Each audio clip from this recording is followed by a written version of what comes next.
Estamos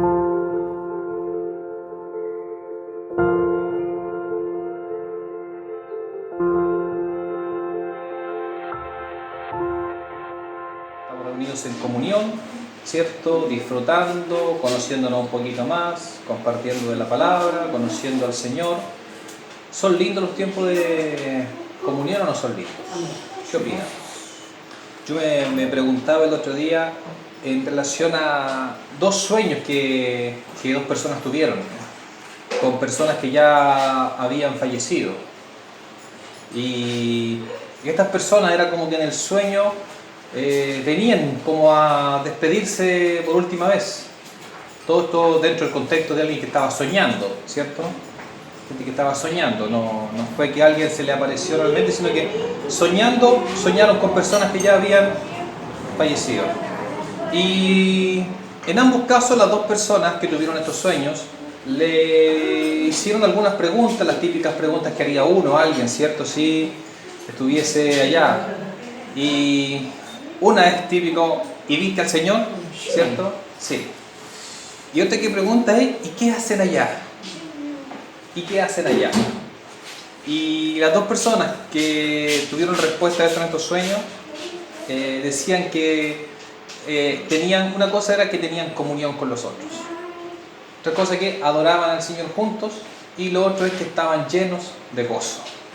Estaban llenos de gozo en ese momento. Entonces yo meditaba un poco, pensaba con respecto a esto y decía, ¿a cuánto le gustaría ver un tremendo milagro en la vida? Yo creo que a todos nos gustaría ver un tremendo milagro, ¿cierto? ¿Qué milagro, por ejemplo, sería un milagro grande? ¿Ya? Así es que se puede definir dentro de grande o chico, pero juguemos a que se puede, ¿ya? Por ejemplo, si yo estoy resfriado y tengo un poquito de tos, y viene mi hermano, ora por mí y se me pasó la tos. Oh, tenía un poco de tos y ya no tengo. A lo mejor no lo definiríamos como un milagro grande, ¿cierto? ¿Qué pasa si yo tengo un hueso roto? Y vienen, oran por mí ustedes y mi hueso se restaura, se sana.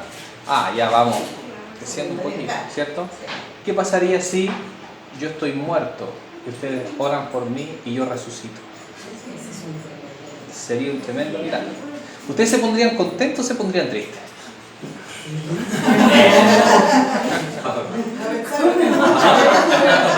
Yo siempre me preguntaba qué lindo sería y cuánto gozo, imagínense cuando el día que nosotros veamos un muerto resucitar en el Señor, ¿cierto? Que sería lindo, pero yo pensaba, ¿pero se han puesto a pensar si el muerto está contento también? Cambia un poco. Si yo estuviera en el Señor y estoy arriba y me quieren hacer volver, ¿qué le diría yo? Déjense de orar si yo estoy mejor acá arriba que allá abajo, ¿cierto? Entonces eso, claro, varía. Es que, ¿saben cómo saberlo? Realmente no hay nadie que estando arriba quiera volver. Recuerdo las palabras del apóstol Pablo. El apóstol Pablo decía, yo fui, no sé si en el espíritu, en la carne, no lo sé, transportado. Y dice, estuve ahí, contemplé, vi todo, dice, y realmente lo que yo quiero es estar allá. Estoy acá, dice, y me quedo acá por poder servirlos a ustedes. Ese es el único motivo que me hace a mí querer estar acá en la tierra, es el poder servirlos a ustedes. Pero mi gozo realmente es estar arriba. Entonces yo pensaba también en este hombre, cuántas tribulaciones nos sufrió en su ministerio. ¿Se acuerdan cuando estaba con Silas ahí, que los habían azotado? Y los habían azotado era el tormento romano, el que les dieron. El tormento romano era terrible, era un tormento, un azote que te rasgaba la piel. Después de eso, aparte, el no poder ir, porque después de que una persona sufre algún grado de conmoción de ese tipo, ¿dónde la derivaríamos nosotros inmediatamente? A un hospital, ¿cierto? A un servicio de atención. Esa persona necesita un servicio de atención. Ustedes saben que en los hospitales, en los servicios de urgencia principalmente, hay una premisa que se cumple en la mayoría de los casos, salvo algunas excepciones, que es lo primero que se trata en un paciente que viene con algún grado de conmoción, ya sea fractura, lo que sea, lo primero en tratar es el dolor. Porque un paciente que tiene este dolor ahí no va a dejar ni que lo traten ni va a dejar hacer nada. Por lo tanto, lo primero es tratar el dolor. Lo primero es dar alivio al dolor. En cambio, el apóstol Pablo estaban ahí con Silas, estaban en esta cárcel, este calabozo, dice que los pusieron en el calabozo de más al fondo, o sea, era un hoyo abajo, y no solamente el hoyo, era el hoyo, la parte más alejada de este hoyo donde había la humedad, el frío, y aparte dice de ponerlos en el último calabozo, les amarraron los pies con el cepo, o sea, ni siquiera podían encontrar una posición lo suficientemente cómoda para poder llevar el dolor que le había causado el azote. Pero la palabra, ¿qué es lo que dice? Que ellos estaban ¿cómo? Estaban gozosos y estaban cantando al Señor. Y estaban cantando al Señor y estaban alabando al Señor. ¿Por qué el apóstol Pablo, por qué estos hombres podían tener ese gozo en medio de todo esto? Porque ellos tenían revelación y tenían conciencia de lo grandioso que era el Señor. Entonces, pongan en esta misma situación a alguien que no tiene esa revelación. ¿Qué va a sentir? Se va a llenar de frustración, se va a llenar de rabia, ¿cierto? Se va a llenar de temor. Entonces, fíjense cómo la misma situación puede variar de acuerdo al grado o nivel de revelación que yo tenga del Señor, ¿cierto? Ya que estamos comenzando este año 2020, ya lo comenzamos, pero ya estamos en el segundo mes, todavía digamos que enero y febrero siempre son como estos meses que estamos así como ya, vamos partiendo a lo que se nos viene para el año, ¿cierto? Entonces, yo hice una pregunta, me la hice a mí mismo, la comparto con ustedes. ¿Quisiéramos nosotros crecer en el conocimiento y en la revelación de Dios este año 2020? ¿Cuántos quieren crecer en el Señor este 2020? Imagínate que hagamos la pregunta inversa. ¿Cuántos no quieren crecer este 2020? Yo creo que nadie diría, ¿cierto? ¿Cuántos de los que están acá quieren seguir atrapados en la misma situación del 2019? Nadie, ¿cierto? ¿Sabes que yo el 2019, no sé, tuve problemas con este pecado, y el 2020 quiero seguir amarrado en el mismo pecado? Yo creo que nadie, ¿cierto? Nadie quiere eso. ¿Cuántos dicen, saben que yo viví esta situación de amargura, de angustia, sentí esta opresión en mi vida, esta cosa, y quiero el 2020 seguir con la misma situación viviendo? Nadie, ¿cierto? ¿Qué es lo que queremos? Queremos crecer en el Señor. Queremos crecer en la revelación que tenemos en nuestra vida del Señor. Amén. Los que son padres acá deben tener una gran conciencia de lo que es el crecimiento de una persona, porque han visto a sus hijos desde que son un porotito hasta ahora que ya algunos hasta están alcanzándolos en tamaño, ¿cierto? Entonces tienen una gran conciencia de lo que es el crecimiento. Durante la vida de un hijo, por ejemplo, ¿es normal que ese hijo se resfríe? Sí, ese hijo se va a resfriar. Y eso, la verdad que no tiene ninguna gran consecuencia. ¿Es normal que un hijo, por ejemplo, pueda caerse algún día y ramillarse un brazo? Es natural, eso puede pasar. Es natural que un hijo pueda, a lo mejor, ya pongamos un poco más dramáticos, se cayó, se torció, se fracturó el brazo. Es triste, pero está dentro de la regla del juego, por decirlo así. Es natural, ¿cierto? Todas esas cosas pasan, pero son naturales. Pero ¿qué pasaría si ese hijo pasan 20, 15 años y no tiene ningún grado de crecimiento y madurez? ¿Sería eso normal? No, absolutamente. Fíjense que sería algo, el crecimiento, porque yo no lo veo naturalmente, ¿eh? Yo, por ejemplo, si yo miro ahora en este momento, no sé, miro al Esteban, miro a la Dani, miro al Fabri, y los comparo, yo no los veo muy distintos a la semana pasada. Pero cuando pasa el tiempo uno empieza a percibir que alguien creció o no creció. Yo cuando era niño, me imagino que ustedes hacían lo mismo, mis papás me paraban en una pared y ponían una marquita, ¿cierto? Y la marquita quedaba ahí. Y uno no volvía a medirle inmediatamente al día siguiente. ¿Qué es lo que hacía uno? Esperaba que pasara un tiempo y la marquita empezaba a dar cuenta de cuánto habíamos crecido, ¿cierto? En el Señor pasa algo parecido. A lo mejor en una instancia yo no noto que del día de ayer al día de hoy he tenido un gran crecimiento espiritual. A lo mejor yo me siento de la misma manera. Pero de repente en el tiempo van ocurriendo situaciones y esas situaciones van marcando si yo he crecido o no en el Señor. Entonces, mis hermanos, es la voluntad de Dios que todos nosotros crezcamos en Él. ¿Es normal que podamos tener situaciones complicadas? Sí, Pueden ocurrir cosas que no quisiéramos que ocurrieran, puede ocurrir, pero ¿sabes lo que no es natural? Que haya pasado el tiempo, mi hermano, y estemos exactamente igual al primer día que conocimos al Señor. Eso, si está pasando eso, ahí tenemos un problema serio. Y ese problema serio tenemos que tratar. Algo está ocurriendo ahí entonces que está generando un problema, ¿ya? Y es algo que se debe tratar. Lo natural, mi hermano, es que nosotros vayamos creciendo. Ahora, si tenemos por ejemplo un bebé, ¿ya? En el bebé hay dos cosas que lo van a hacer crecer. Una es algo que nosotros no podemos manejar y que está en su ADN. En su ADN está el desarrollo y el crecimiento, ¿ya? Con respecto a eso, nosotros no tenemos nada más que hacer, es algo natural. Dios lo diseñó de ese modo. Pero hay una segunda parte que sí tenemos que ver nosotros, ¿cierto? Que sí tenemos que ver nosotros y que tiene que ver con las condiciones y los cuidados que le damos a ese bebé.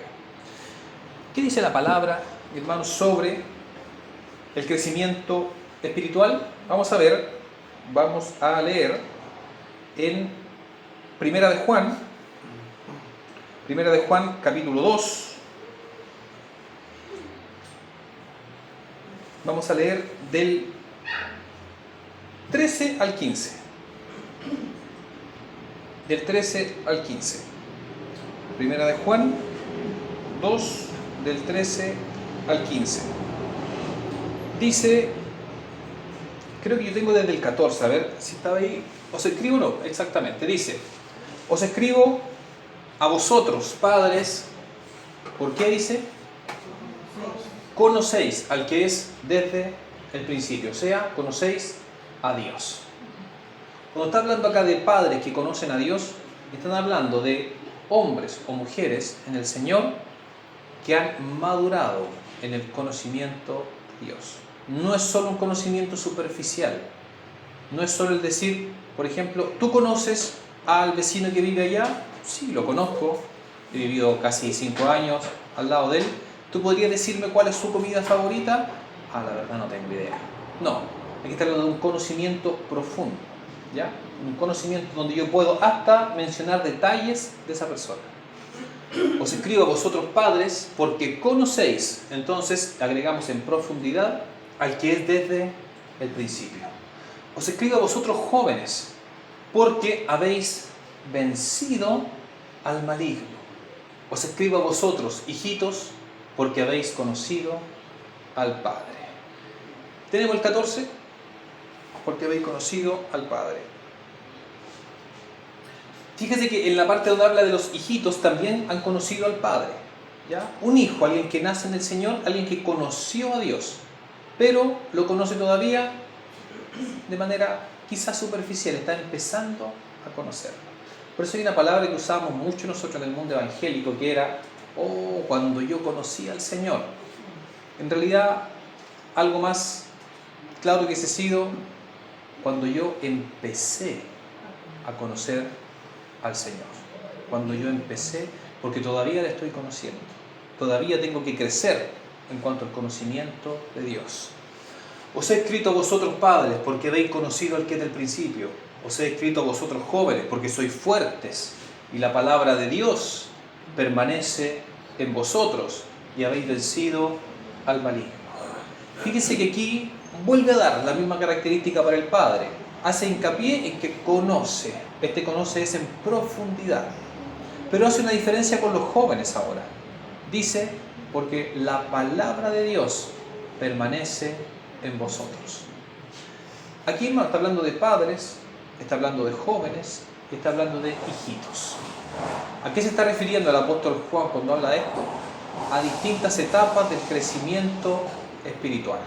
Distintas etapas. Fíjense que una de las más importantes que marca el paso de la niñez a la juventud espiritual menciona dos cosas. Uno, habéis vencido. Y la otra es, la palabra de Dios permanece en vosotros. En un niño, por ejemplo, el niño es fácilmente influenciable. Por ejemplo, ¿cuántas veces un padre tiene que decirle algo al hijo hasta que esa verdad se establezca en él?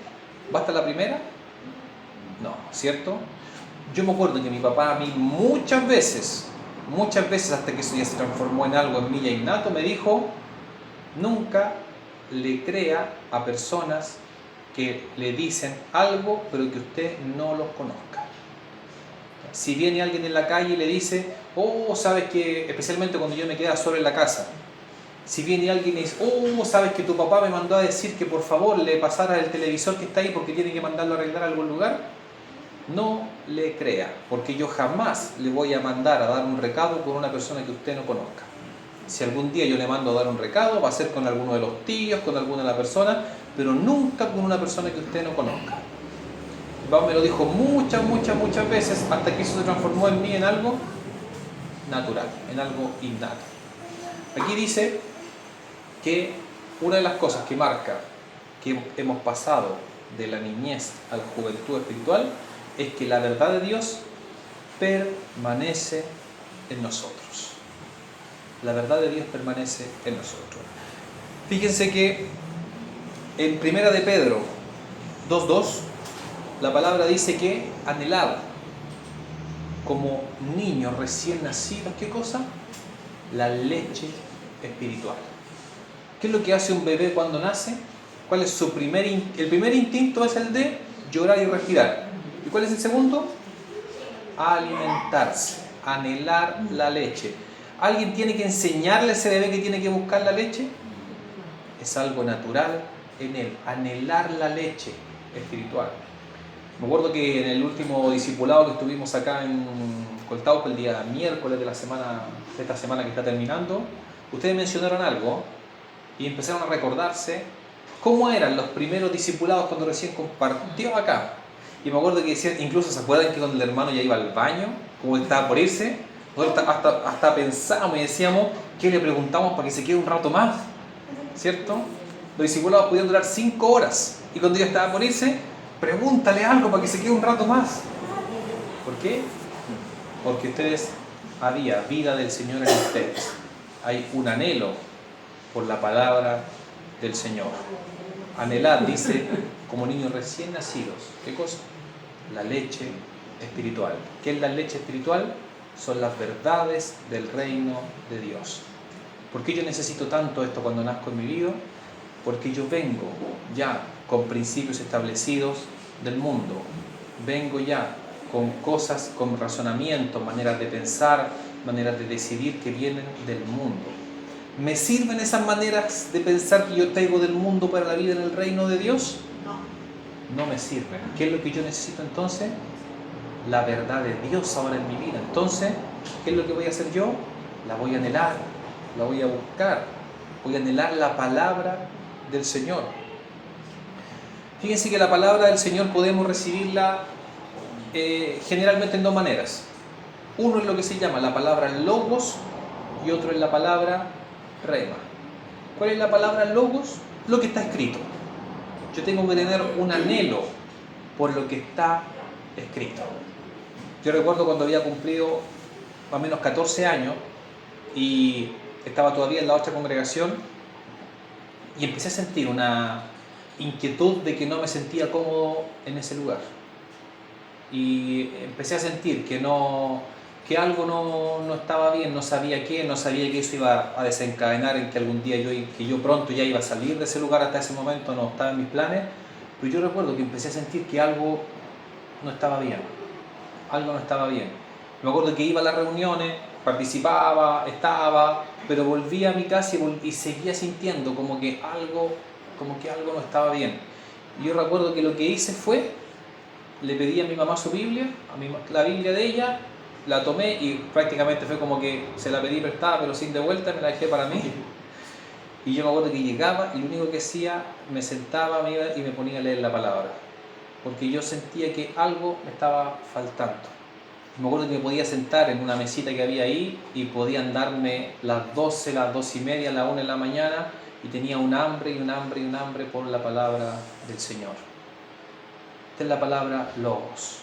Todavía hasta ese momento no sabía distinguir la voz de Dios que me hablaba directamente, pero lo que sí sentía era este hambre por la palabra del Señor escrita. Posteriormente a eso, pasó el tiempo, los años, y el Señor empezó a añadir más cosas y empecé a entender lo que era también la palabra revelada al Señor. Y empecé a sumar otro tipo de palabra. ¿Cuál es la palabra revelada al Señor? Lo que Dios me habla a mí directamente a mi corazón. Las direcciones que Dios me da directamente a mí. Entonces empecé a anhelar también esto otro. Señor, ¿qué tienes tú para hablarme en este día? Y tenía las dos cosas. Y me acuerdo que me gustaba mucho hacer esto cuando yo recibía alguna dirección, alguna cosa que yo entendía del Señor, inmediatamente empezaba a pensar ¿a quién le pasó algo similar en la Biblia? Y empezaba a buscar, pero esta situación similar, mira, aquí a Abraham le pasó algo similar. Obviamente que hablando de una escala distinta, ¿cierto? Pero del mismo, quizá del mismo principio. Y empezaba a tratar de comparar lo que yo iba recibiendo de parte del Señor con las experiencias que los hombres habían tenido ya en la palabra de Él. Esto me generó a mí una salud espiritual. Obviamente que yo ¿por qué pongo este ejemplo de mi vida? Para compartirlo y animarlos de que todos nosotros podamos seguir siempre aplicando estas mismas cosas, que son principios para todos. Entonces, anhelar la palabra del Señor, tanto la palabra escrita como la palabra revelada del Señor. ¿Saben que cuando un niño no crece, a pesar de que se le da comida, a pesar de que se le da todo el tipo de alimento que puede ser, y se lleva por ejemplo al médico y sabe que a este niño le damos todo el alimento, pero no crece? Hay una cosa que se sospecha inmediatamente: el niño a lo mejor tiene lombrices. ¿Han escuchado eso, no? A lo mejor el niño tiene lombrices. ¿Qué es lo que hacen las lombrices cuando este parásito fue y logró posicionarse en el intestino de una persona? ¿Qué es lo que ocurre? Él se come la comida. ¿Qué es lo que pasa entonces con el niño? No crece. Aquí el problema no es que le falte la comida se le está dando. El problema es que hay un parásito en el interior que está él robándose el alimento. ¿Saben, mi hermano? Nosotros también podemos a veces tener parásitos espirituales en nuestro interior. Esto puede ser muy variable.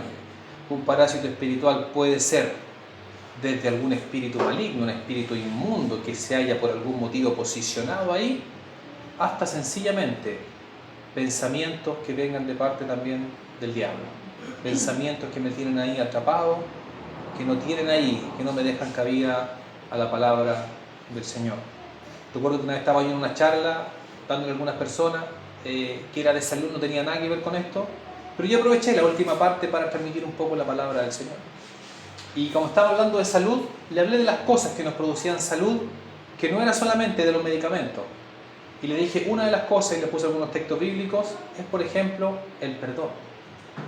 El perdonar, le dije yo. ¿A usted lo ofendieron? ¿A cuántos de acá han ofendido? Y todos dijeron, sí, a mí, tal persona. El perdón también nos trae salud, le dije yo, a nuestra vida. Y se para una señora y dice, ¿sabe qué? Yo no pienso perdonar al tal por cual que me ofendió. Nunca lo voy a perdonar, me dijo. Bueno, yo la dejé, era su opinión, tampoco no era un grupo de discipulados, sino que yo aproveché nada más un momento para hablar un poco del Señor. Pero eso se ocurre a un hijo del Señor y tiene esto en su mente, y viene la palabra del Señor y dice, ¿sabe que usted tiene que perdonar cualquier situación? Esto va a ser como una lombriz solitaria, va a ser como un parásito espiritual que va a estar haciendo ¿qué? Robando la nutrición del alimento. Y también va a haber una carencia en el crecimiento espiritual. Es importante que si alguno de nosotros tenemos esta situación, nos pasa algo así, podamos acercarnos a alguien, algún hermano más maduro, y podamos abrir nuestro corazón.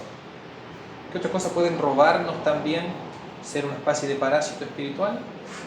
El pecado no confesado, también. El pecado no confesado también puede ser un parásito que está ahí, que va y que roba también lo que el Señor está dando para nuestro crecimiento. Entonces ya estamos viendo, estamos entrando en tierra derecha ya, ¿cierto? Que esto tiene que ver con ¿qué? Con el crecimiento, ¿ya? Entonces aquí estamos viendo cosas que tienen que estar en nuestra vida, cosas que nosotros tenemos que hacer y que de otro modo no hacerlas van a impedir nuestro crecimiento espiritual. Otra cosa importante que el apóstol Pablo le dice a Timoteo, ¿ya? Esto está en primera de Timoteo 4:7, y él le dice: ejercítate en la piedad. Ejercítate en la piedad. Dice, desecha, le dice, desecha las vanas discusiones, desecha las fábulas, le dice un montón de cosas, desecha las fábulas profanas, le dice, y de viejas ejercítate para la piedad. Aquí cuando está hablando de piedad, a veces lo mal entendemos como buenas obras. A veces se entiende que ejercítate en la piedad es sal y haz muchas buenas obras. No, ese es un mal concepto de la palabra piedad. La palabra piedad en realidad lo que significa es mi devoción hacia Dios. Eso es lo que realmente significa piedad. Entonces, ¿qué es lo que está diciendo? Ejercítate en tu comunión con el Señor, con el Espíritu Santo. Otra también traducción que me gusta, porque claro, un poco más, es la palabra ejercítate. Otra traducción que tiene esto es disciplínate. Disciplínate. ¿Saben que hay una enorme diferencia en hacer algo y hacerlo con disciplina? La disciplina incluso supera al talento. Puede que ustedes me acuerdo de un testimonio que contaba este futbolista, que lo conocerán la mayoría de acá, yo creo, don Elías Figueroa. ¿Se acuerdan de don Elías Figueroa? Uno de los grandes exponentes que tiene el fútbol chileno a nivel internacional, ¿no es cierto? Se habla que uno o el más grande futbolista que ha tenido al fútbol chileno. Me acuerdo que una vez Elías Figueroa en una entrevista, él dijo lo siguiente: ¿saben que cuando yo entrenaba, no me acuerdo en qué equipo era, cuando yo era joven, éramos 3 centrales los que estábamos disputando el puesto? Los otros 2 eran ambos más talentosos que yo. Hasta ese momento cualquiera que los veía hubiese puesto las fichas en ellos. Pero ¿qué tenía yo? Yo era el primero en llegar a entrenar, era el último en irme. Yo no faltaba aunque me sintiera mal, estuviese medio resfriado, yo no faltaba nunca a entrenar. Este hombre, disciplina, hacerlo con disciplina.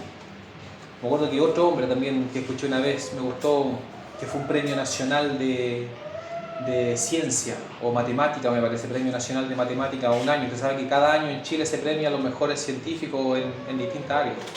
Y entrevistaron al hombre que ese año había ganado el premio nacional de ciencia o matemática, no recuerdo, que era ese año había ganado un profesor de la Universidad de Talca. Y en la entrevista este hombre dijo lo siguiente. Le preguntaron: pero usted debe ser un genio, le decían, usted debe ser un genio en la matemática, en todo esto. Y el hombre dijo: yo nunca he sido un genio. Esa cosa de los genios están en las botellas, dijo él. Lo mío es el trabajo duro. Disciplina, mi hermano. Eso es lo que el apóstol Pablo acá cuando le habla a Timoteo: ejercítate para la piedad. Está diciendo: disciplínate en la comunión con el Espíritu Santo. ¿Cómo puedo yo disciplinar en la comunión con el Espíritu Santo? ¿Saben cuánto tiempo tarda, por ejemplo, en generar el hábito de levantarse media hora más temprano? Tarda algunos meses. Si yo estoy acostumbrado, por ejemplo, a levantarme a las 7 de la mañana para alcanzar a ducharme justo y partir al trabajo, tengo que crear un nuevo hábito. ¿Cuál es? Quizá levantarme media hora antes, quizá 1 hora antes, para partir el día teniendo comunión con el Señor. ¿Saben qué requiere eso? Disciplina. Si yo quiero, por ejemplo, tener aparte mi tiempo de comunión con el Señor antes de acostarme, quizás a la hora justo empieza el programa de televisión favorito, justo a esa hora, cuando uno se va a acostar, para que la idea es que uno se vaya a acostar viendo el programa de televisión. Pero si yo quiero dejar mi último momento del día para terminar también teniendo comunión con el Espíritu, ¿qué voy a necesitar? Disciplina. Disciplínate en la piedad. Disciplínate en la piedad. Esta es la primera esfera de las áreas que nosotros debemos revisar en nuestra vida y que el hacerlo nos van a llevar a un crecimiento espiritual.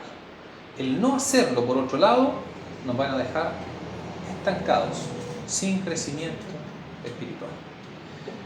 Otra área, mi hermano, importante que nos va a llevar a esto es también el servicio. El servicio. En Mateo 20:28, Jesús dijo: yo no vine para ser servido, sino para servir. El servicio, mi hermano, es otra cosa muy, muy importante que nos da crecimiento espiritual. Yo recuerdo cuando partimos yendo al hospital a orar por los enfermos, todos los que estábamos ahí experimentamos un crecimiento espiritual. Todos los que partíamos en lo que nosotros denominábamos el ministerio de las alfombras, ¿me acuerdo? Experimentamos un crecimiento espiritual.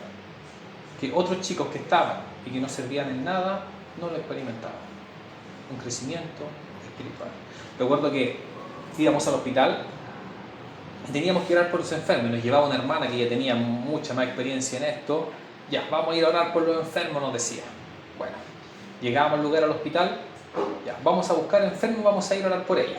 Y como el hospital era grande y nosotros no éramos tanto, nos dividíamos en pequeños escuadrones para ir a orar por los enfermos. Cuando yo quedaba solo con alguien que no fuese ella la líder, yo buscaba al enfermo que estuviese solo y que nadie lo estuviera visitando, que nadie lo visitara, pero no porque ese enfermo me causara mayor ternura o mayor compasión porque estuviera solo, era porque sí que tenía que ir y enfrentar a una sola persona. Pero en cambio, si iba al que estaba lleno de la familia, tenía que llegar y enfrentar a 20 personas que estaban ahí. Si el otro me dejaba orar por él, oraba solo con una persona. De otro modo tenía que orar con 20 personas alrededor mío. Me daba vergüenza. Más vergüenza estar con el de 20 personas que con el de una. Así que siempre buscábamos al que estaba solo. Pero algún día me tocó quedar a hacer pareja con esta hermana. ¿Y ella sabe dónde se metía? Donde estaba lleno, hermano. Pero ¿qué pasó con el tiempo? La vergüenza empezó a irse. Y empezamos a sentir mayor confianza en el Señor. ¿Hubo qué cosa? Un crecimiento espiritual. Hubo un crecimiento espiritual. Muchas cosas que nos daban vergüenza de hacer antes, mi hermano, dejaron de darnos vergüenza. ¿Por qué? Porque hubo servicio. El servicio genera crecimiento espiritual. Efesios, vamos a ver Efesios 4, del 31 al 32. ¿Qué es lo que dice? Efesios 4, del 31 al 32. Me gusta esto, porque el texto me gusta, y en realidad el texto que yo quería leer solamente era el 32, pero cuando leí el 31 me di cuenta que también era muy importante mencionarlo. ¿Por qué? Porque muchas veces nosotros nos quedamos pegados en el 31 y nunca lo superamos. ¿Por qué? Porque no tenemos un corazón servicial al Señor. El 31 marca lo que ocurre cuando no está el 32. ¿Qué es lo que dice? Quítense de vosotros. ¿Qué cosa? Amargura, enojo, ira, gritería, maledicencia y toda malicia. Antes, el 32, en vez de esto, o sea, estas cosas no tienen que estar, y en el lugar que estas cosas están ocupando, que ahora el espacio se quedó libre, tiene que estar esto otro. Antes, sed, ¿qué es lo que dice? Benignos unos con otros. ¿Esto qué es? Es servir a mi hermano, ser benignos unos con otros, misericordiosos, perdonándoos unos a otros, como Dios también os perdonó a vosotros en Cristo. Mi hermano, el que llega a la congregación, el que llega a la iglesia del Señor y no tiene la disposición de servir, se va a llenar de amargura, se va a llenar de ira, se va a llenar de todas las demás cosas y va a empezar a criticar a todo el mundo. El hermano que no tiene la disposición de llegar y servir se va a llenar de esto y va a empezar a criticar a todos los demás y va a aflorar una raíz de amargura. ¿Qué es lo que dice entonces la palabra? Quítense estas cosas. Antes, ¿qué es lo que dice? Ser benignos los unos con los otros. Me acuerdo que estaba yo en un grupo discipulado compartiendo con una hermana, y había una hermana que tenía serios problemas de salud, tenía una enfermedad autoinmune, y por lo cual oraban y esto nunca nunca se pasaba del caso de ella. Y en cierta ocasión estábamos hablando y empezamos a hablar, un poco típico de una conversación, la verdad que no tenía nada mayor relevancia, que era dónde nos sentábamos nosotros, dónde nos gustaba sentarnos el domingo en la reunión. Se da cuenta como que todos tienen un lugar donde les gusta sentarse y como que esa es como la parte. Yo llevo 20 años más o menos sentado en el mismo. El Diego va a mandar a hacer una plaquita, de hecho, la va a poner ahí en el lugar donde yo me siento ya hace 20 años. Claro, va a quedar ahí marcado el lugar.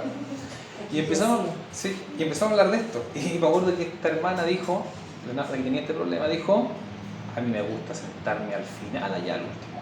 Y termino la reunión y me voy inmediatamente porque no me gusta saludar a ninguno, soy hipócrita, dijo. Pero hermana, le dije yo, cuidado con lo que está diciendo, está hablando de la iglesia del Señor, le dije yo. Sí, mucha iglesia y todo, pero ¿qué? ¿Cuántos viven en pecado de eso? ¿Cuántos viven así? Hermano, usted está hablando de cosas que no sabe, le dije yo. Está hablando de cosas que usted no conoce. No sabe que yo le pido al Señor que me dé amor por estos hermanos, pero no, el Señor no me da ni una gota de amor por ellos. Hermana, le dije yo, usted, ahí está el error. Usted no tiene que pedirle nunca más le pida amor al Señor por los hermanos. Ella sí, pues nunca más. Usted tiene el amor en su corazón. Usted tiene que ir y saludar a los hermanos. Usted tiene que ir y vaya y haga. No espere, aparte que yo voy y ni me miran. Usted vaya y salúdelo a los hermanos. Usted vaya y haga. ¿Cuándo, mi hermano? ¿Cuándo yo animo a todos los demás que vayan? Cuando llegue una persona nueva. Cuando llegue una persona nueva, yo jamás le voy a decir: a ver, ¿quién acá es nuevo este día? Levanta la mano y ya. Ahora usted va a ir y va a saludar a todos los hermanos. No es así. Es al revés. Cuando llega una persona nueva, los demás tenemos que ir y saludar a esos hermanos que llegan nuevos. Los demás tenemos nosotros que hacerlo. De otro modo, mi hermano, nos vamos a llenar de amargura. Y esa amargura puede afectar incluso nuestra vida, nuestra salud. ¿Ya? Sed benignos los unos con los otros, ¿cierto? Sed misericordiosos los unos con los otros, perdonándoos los unos a los otros. Estas cosas traen crecimiento espiritual. ¿Quiere experimentar crecimiento espiritual en su vida? ¿Sabe qué? Fíjese todos los domingos. Los que por ejemplo pueden ir el domingo en la mañana, casi todos los domingos llega gente nueva. Vea a los que llegan nuevos, a los que no, y proponga y nos deje que termine y que se vayan sin que usted vaya y los salude. Sin que usted vaya y los salude. Hoy día estábamos en la reunión y llegó un hermano nuevo al lado mío. Yo la verdad que con tanta gente a esta altura ya ni sé quién es nuevo, quién no es nuevo.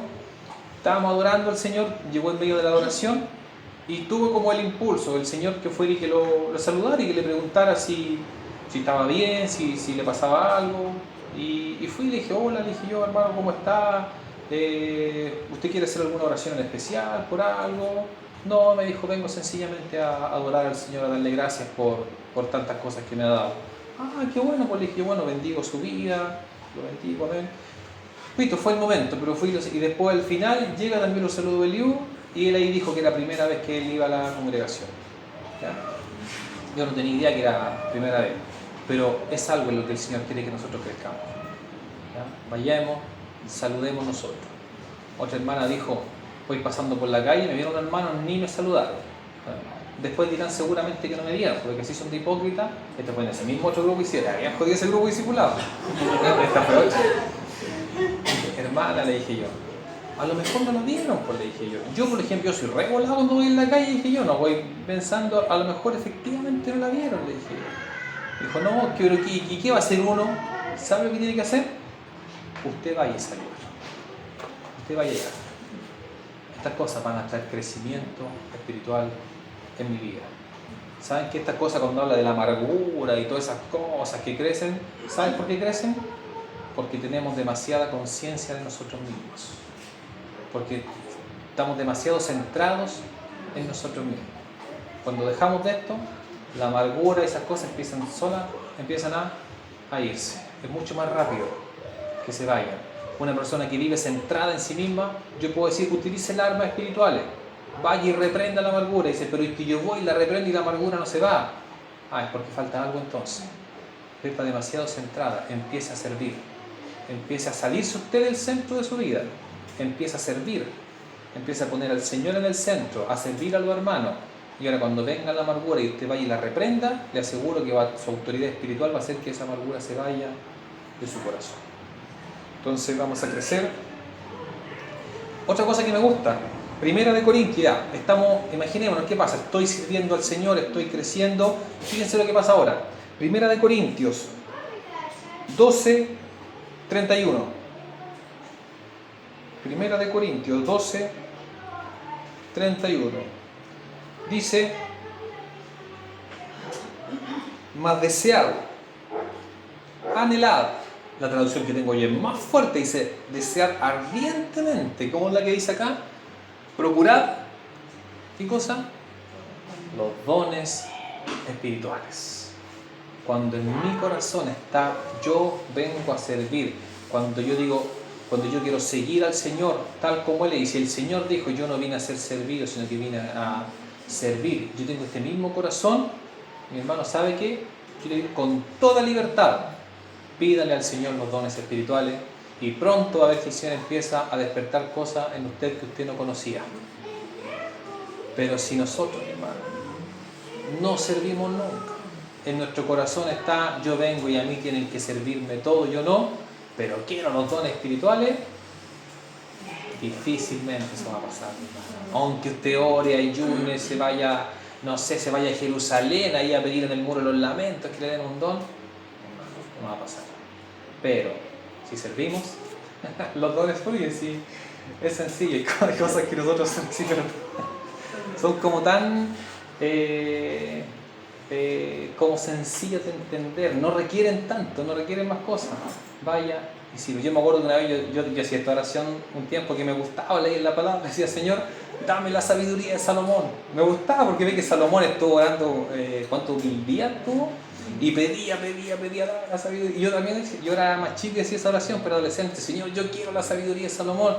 Y yo sentí que tanto que pedí, un día el Señor me respondió. Y la respuesta fue como, ¿y para qué quiero la sabiduría de Salomón? Y empecé a pensar, a ver, ¿en qué estoy sirviendo yo? No estaba sirviendo mucho. ¿Qué me quiere la sabiduría de Salomón entonces?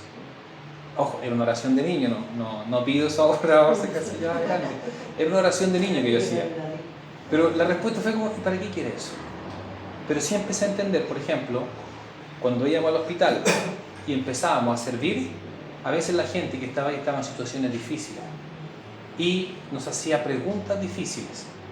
Y nos hacía preguntas, por ejemplo, ¿cómo voy yo a creer en Dios si estoy acá enfermo? Y yo me daba cuenta, ¿sabe qué? Que el Señor me daba sabiduría para responderle a esa persona. Dones espirituales, era una sabiduría que yo no tenía. Y el Señor me daba sabiduría para responderle a esa persona. Dones del Espíritu, mi hermano. Si usted está sirviendo al Señor, si en su corazón está el servir al Señor, pida, pero todo. Y hay más la palabra, ¿qué es lo que dice?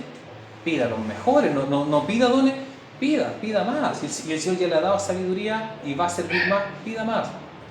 Pero pida de acuerdo a nuestro nivel de servicio al Señor. Porque si yo pido algo por lo cual no me interesa servir, sencillamente estoy pidiendo para yo sentirme mejor que los demás.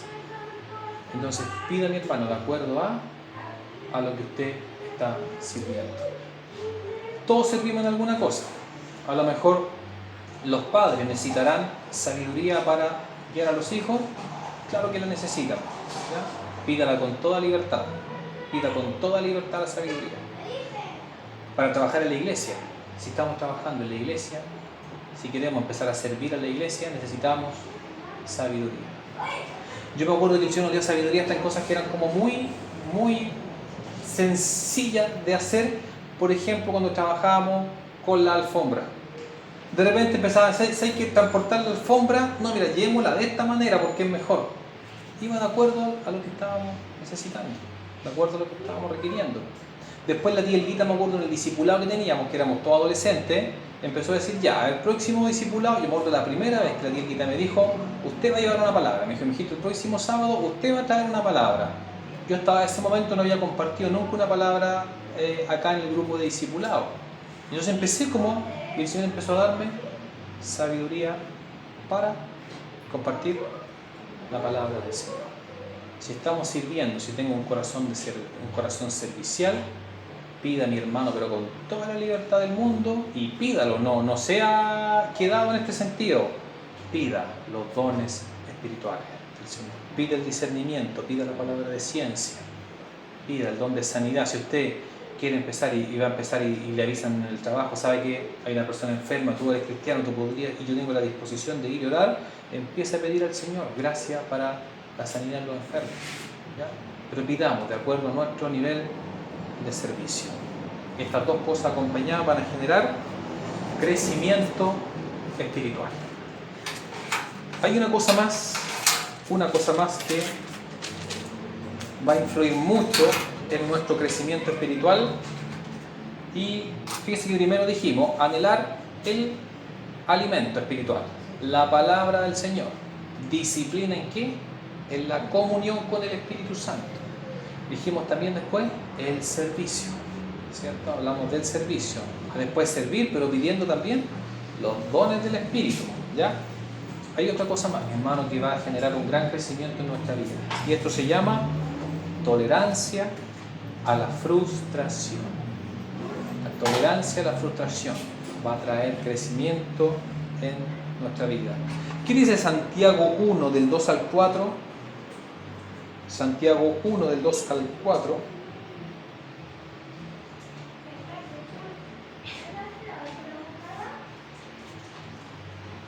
Dice, tened, ¿cierto? Hermanos míos, tened, ¿por qué? Por sumo gozo. Cuando os halléis ¿en qué? En diversas pruebas. Porque la prueba de vuestra fe, ¿qué produce? Paciencia. La prueba de vuestra fe produce paciencia. Esto es crecimiento espiritual. Tened por sumo gozo. ¿Nos cuesta tener gozo en medio de las pruebas? Dice que gozo no es lo mismo que felicidad. Gozo no es lo mismo que felicidad. Felicidad es una sensación. Gozo es una convicción. Es una convicción que no tiene que ver con los sentimientos. Cuando yo comparo este tema de las frustraciones, a veces pensamos que pruebas y dificultades lo imaginamos como una persecución, así como que el día de mañana, no sé, nos van a venir y nos van acá a clausurar el lugar y va a estar prohibido el que se reúne. Imagínense, como por ejemplo ocurre en los países, en China o en los países islámicos. Pero acá no nos pasa a nosotros esas cosas, tenemos libertad de culto hasta el momento, ¿cierto? Y pensamos que esas cosas, pero hay otras cosas que son pequeñas también, y que está dentro absolutamente, dentro de esto. De hecho, al Señor le encanta utilizar cosas pequeñas para probar en nosotros nuestra paciencia, ¿ya? Nuestra paciencia. Una vez, me acuerdo tiempo atrás, fuimos a Ranchillo, ¿ya? Un viaje a Ranchillo que tuvimos, pero en el año 98, 99, por ahí, 99 diría yo, y un pequeño error de cálculo en la capacidad de la micro que habíamos arrendado. Un pequeño error de cálculo al punto de que entraban las maletas o entrábamos nosotros, pero las dos cosas no entraban, ¿ya? Pequeño error de cálculo. Claro. La cosa es que nosotros debíamos salir de la estación donde la micro nos esperaba, tipo 6 de la tarde.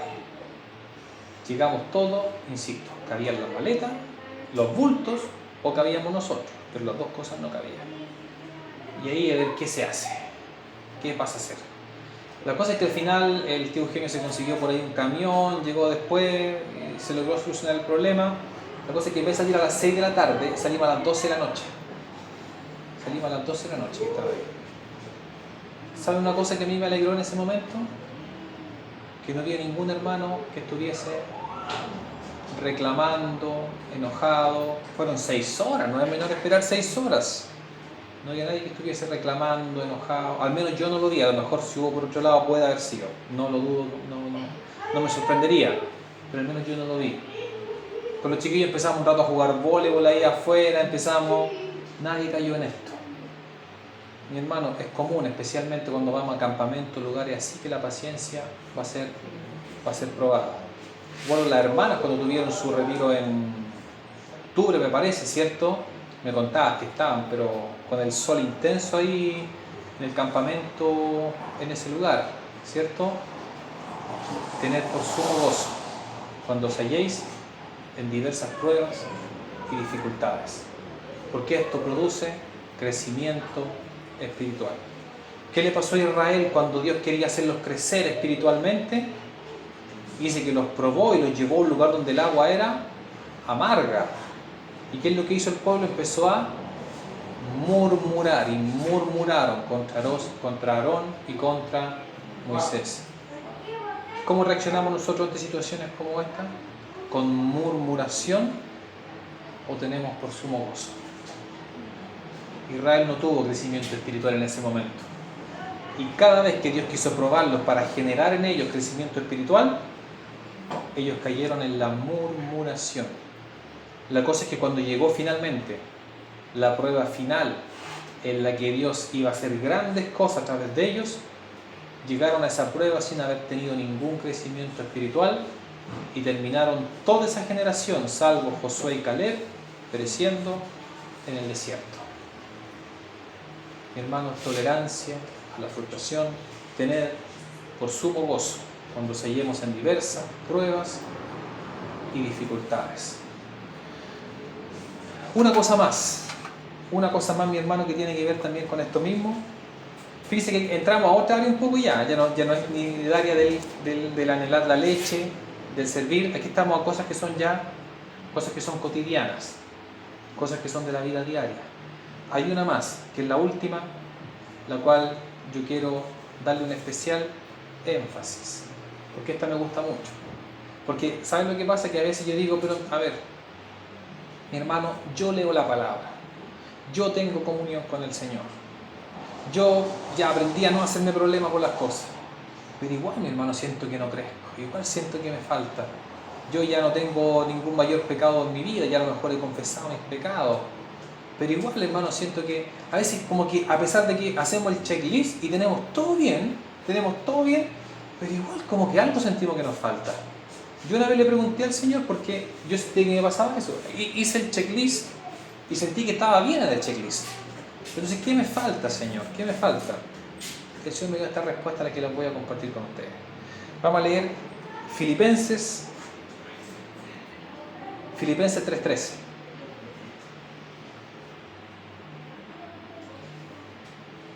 Filipenses 3:13. ¿Qué es lo que dice? Dice, lo voy a leer yo por mientras, dice: hermano, dice el apóstol Pablo, yo mismo no pretendo haberlo alcanzado ya. ¿A qué se refiere él? A la plenitud del crecimiento, a la madurez. Yo mismo, dice, todavía no lo he alcanzado.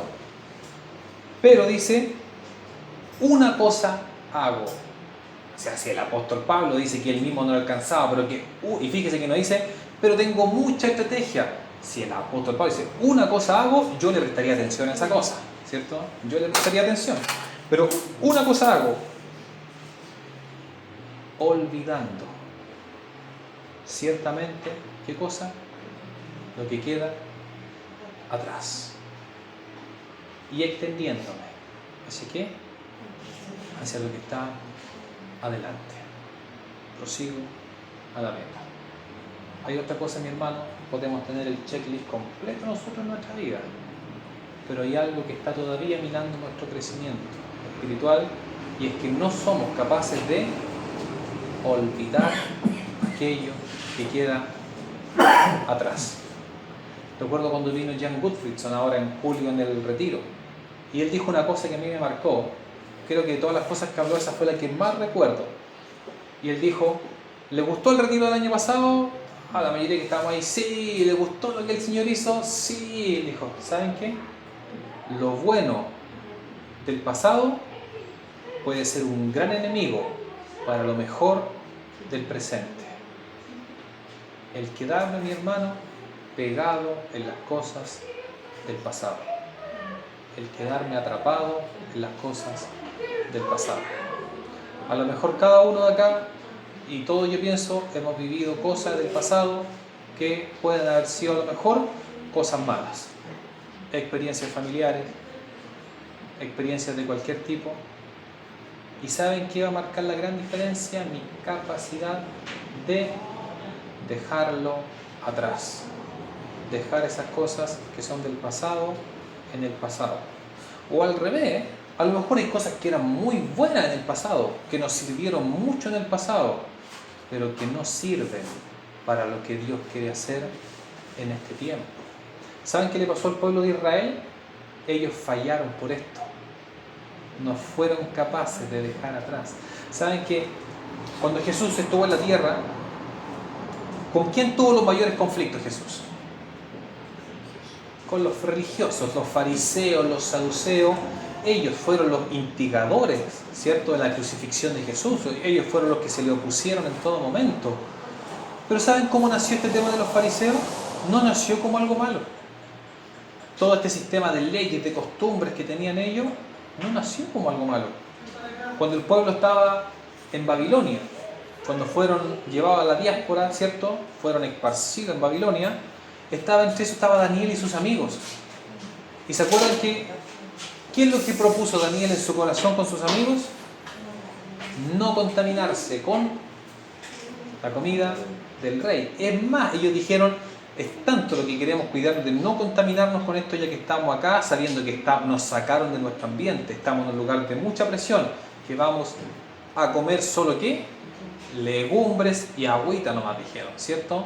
Solamente eso. Entonces los demás también judíos que estaban empezaron a ver y empezaron, estos tienen razón. Ya que estamos acá en un lugar donde es difícil mantener nuestra ley, la ley del Señor, vamos a hacer otras leyes para hacer esto todavía, para hacer una mayor protección todavía al legado que traemos nosotros. Y crearon un sistema de ley ahí y que les fue muy útil en ese tiempo en Babilonia. ¿Cuál fue el problema?